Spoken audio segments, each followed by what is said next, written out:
சம்யுக்தாவுடன் இருந்ததனால் வார விடுமுறை நாட்கள் போனதே தெரியவில்லை தீரனிற்கு. பணிக்கு வந்தாலும் அவனின் மனம் முழுவதையும் சம்யுக்தா மட்டுமே ஆட்சி செய்து கொண்டிருந்தாள். அவளையே நினைத்துக் கொண்டிருந்தவனை சுய உலகிற்கு கொண்டு வரும் விதமாக கதவை தட்டினான் அவனின் PA விஷ்ணு. அவனை உள்ளே அழைத்த தீரன் ஒரு நிமிடம் எதுவும் பேசாமல் தாடையில் கை வைத்துக் கொண்டு அமைதியாகவே இருந்தான். சொல்லுங்க.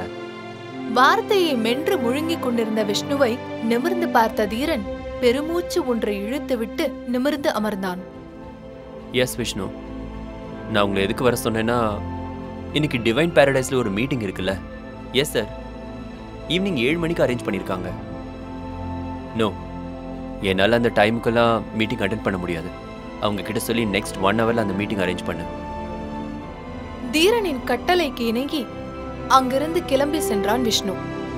தீரனின் அறையை விட்டு வெளியே வந்த விஷ்ணு அலைபேசியில் விவரத்தை கூறிவிட்டு அழைப்பை துண்டித்துவிட்டு அப்படியே நாற்காலியில் அமர்ந்தான்.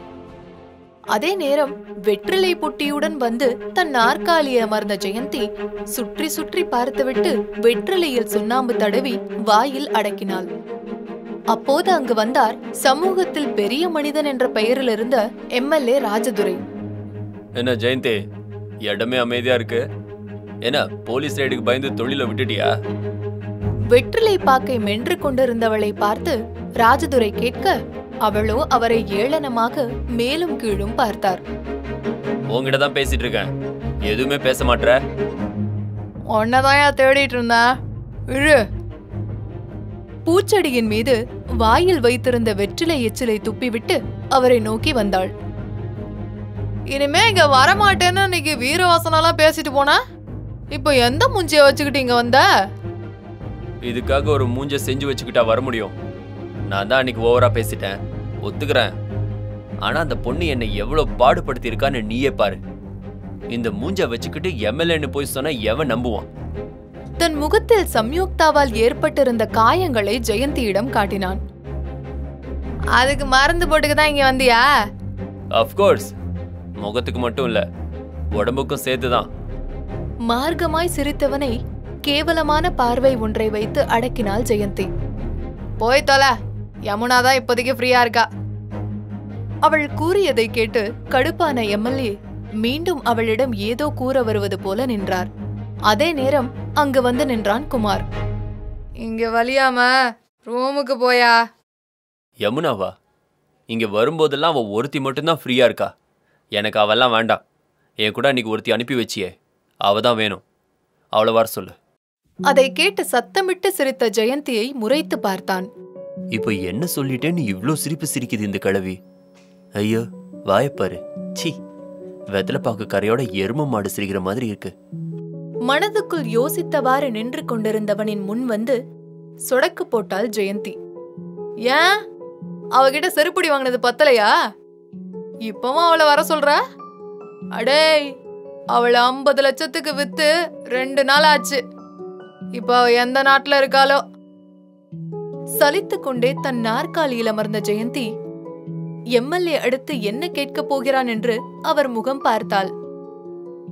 MLA முகம் வாடி போய்விட குமாரும் ஆவலாக அவனையே பார்க்க, MLA இருவரையும் மாறி மாறி பார்த்துவிட்டு வாசல் பக்கம் திரும்பினாலும் உடல் பசி அவனை யமுனாவின் அறைக்குத்தான் இழுத்துச் சென்றது. அதை பார்த்த ஜெயந்தி குமாரை திரும்பி பார்த்து சிரித்தாள். இந்த மனுஷனை பத்தி எனக்கு தெரியாதா? பொண்ணுன்னு எழுதி வச்சாலே இந்த பேப்பரை மேயிறவன். என்னடா பேசாம போறானேன்னு பார்த்தேன். குமாரே, நீ சொன்னது சரிதான்டா. அந்த சின்ன பொண்ணுக்கு நல்ல டிமாண்டா தான் இருக்கு. நேத்து 2 பாட்டி அவளைதான் விசாரிச்சானுங்க. அவசரப்பட்டு அவளை கொடுத்துட்டேனோன்னு தோணுதுரா. குமார் முகம் பார்த்த ஜெயந்தி தன் மனக்குமரலை கூற, அவனோ இதுதான் சரியான சமயம் என்று அவளுக்கு எதிரே வந்து நின்றான். இப்ப யோசிச்சு என்ன பிரயோஜனம்? லம்பா காசு வந்துச்சுன்னு அவளை தூக்கி கொத்தியே. இப்ப அவளை இங்க வச்சிருந்தா அவன் கொத்த காசை விட அதிகமாவே ஒரே மாசம் நம்ம சம்பாதிச்சிருக்கலாம். அடே முட்டா போயல, அதுக்குன்னு ஒரே அடியா அடுக்காத. இந்த கையில அவனுங்க கிட்டே காசு வாங்கிட்டு இந்த கையில அவனுங்களுக்கு ஆஸ்பத்திரி செலவு காசு கொடுத்து விட சொல்றியா? நம்ம ஏன் அவனுங்களுக்கு காசு கொடுத்து விடணும்? அப்புறம் வரவனுங்க எல்லாத்தையும் செருப்பாலையும் கம்பாலையும் அடிச்சா அவனுங்க என்ன பண்ணுவானுங்க? நீ அவள மாதிரியே வேற ஏதாவது பாட்டி மாட்டுச்சுனா இங்க இழுத்துட்டு வா போ. குமார் முகம் பார்த்து அவள் கூற, அவன் கடுப்பாக முகத்தை திருப்பிக் கொண்டு நடந்தவன் தன் அறைக்குள் சென்று அடைந்து கொண்டான். இங்கு இரவு ஏற்பாடு செய்யப்பட்டிருந்த மீட்டிங்கை தீரனின் அதிகாரத்திற்கு இணங்கி மதியமே ஏற்பாடு செய்து வைத்திருந்தான் விஷ்ணு. அதே நேரம் தீரனின் முழு கவனமும் வீட்டில் தன்னை எதிர்பார்த்து காத்து கொண்டிருக்கும் ஒரு ஜீவனையே நினைத்து கொண்டிருந்தது. மதியம் தொடங்கிய மீட்டிங் மாலை பொழுதில் முடிய அடுத்த நொடியே அந்த ரெஸ்டாரண்டை விட்டு கிளம்பிய தீரன் தன் காரை எடுத்துக்கொண்டு வீட்டிற்கு கிளம்பி சென்றான். வீட்டிற்கு வந்து சேர்ந்ததும் சம்யுக்தாவின் அறை கதவை திறந்தான் தீரன். அயர்ந்து உறங்கிக் கொண்டிருந்த சம்யுக்தாவை பார்த்தவன் தன்னிலை மறந்து அவள் அருகே சென்று அவளை ரசிக்க ஆரம்பித்து விட்டான். அவளின் உச்சந்தலை தொடங்கி பார்வையாலே அவளை வருடி கொண்டு வந்தவன் அவளின் ஆடையில் ஒரு சில பட்டன்களை அவிழ்ந்திருக்க ஆங்காங்கே அவளின் உடல் அங்கங்கள் தெரிய அதை கவனித்தவன் உடனே அவள் மீதிருந்த தன் பார்வையை அகற்றிவிட்டான். தீரா, என்னடா பண்ற? அவ சின்ன பொண்ணுடா, அவளுக்கு எதுவுமே தெரியல. இந்த கேவலமான நினைப்ப முதல்ல மாத்தி தொலைடா.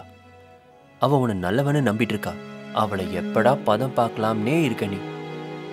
மனசாட்சி சொன்னதை கேட்டு சிரித்த தீரன் அவளின் ஆடையை சரி செய்ய சென்ற நேரத்தில் அவனின் கைகளை தன் மார்போடு அணைத்துக் கொண்டு உறங்கினாள் சம்யுக்தா.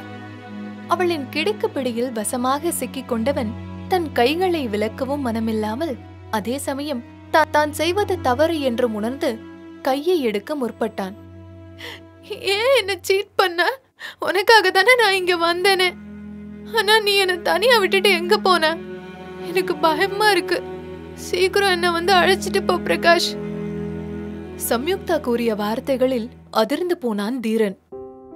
இந்த பக்கமோ தீரனின் தங்கை மதுமிதாவின் கணவன் சிவராம் தன் வீட்டிற்கு வந்த வேகத்திற்கு கட்டிலில் அமர்ந்து தன் மகன் திஷ்வனுக்கு சாப்பாடு ஊட்டிவிட்டு கொண்டிருந்த தன் மனைவி மதுமிதாவின் கையை அழுத்தி பிடித்து இழுத்து எழுப்பிவிட்டான். என்னாச்சு சிவா? ஏன் இப்படி கைய பிடிச்சு அழுத்துறீங்க? கத்தியவளை அறைவதற்காக கை ஓங்கியவன் திஷ்வனை ஒரு பார்வை பார்த்துவிட்டு கைகளை கீழே இறக்கினான். என்னாச்சா? 6 கோடி 6 கோடி ப்ராஜெக்ட பிஞ்ச் ஆஃப் செகண்ட்ல தட்டி தூக்கிட்ட அந்த பிளடி பாஸ்டர்ட். சிவராம் மொட்டையாய் கூற அவளுக்கு ஒன்றுமே புரியாமல் அவனையே குழப்பம் கொண்ட பார்வையோடு பார்த்தாள். என்ன ப்ராஜெக்ட்? யார் தூக்கிட்டா? ஏதாவது சொன்னா முழுசா சொல்லுங்க. வெறுமனே சொன்னா எனக்கு என்ன புரியும்? யார் ப்ராஜெக்ட வாங்கிட்டாங்கன்னு இப்ப இப்படி கத்துறீங்க? அவள் பங்கிற்கு ஒரு பக்கம் சிவராமை பார்த்து கத்தினாள். யாரா? உன் ஆசை நொன்ன அந்த தீரன் தாண்டி அடிக்கடி என் பாதையிலேயே குறுக்க வரான். அடுத்த தடவை என்ன செய்வேன்னு எனக்கே தெரியாது. சொந்தக்கார மயிரெல்லாம் பிசினஸ்ல கிடையாது. மரியாதையா இருந்துக்க சொல்லவன. தீரனிடம் கொட்ட முடியாத கோபத்தை எல்லாம் அவனின் தங்கை மீது கொட்டிவிட்டு சென்றான் தீரனின் மீது பொறாமை கொண்டு அலையும் சிவராம்.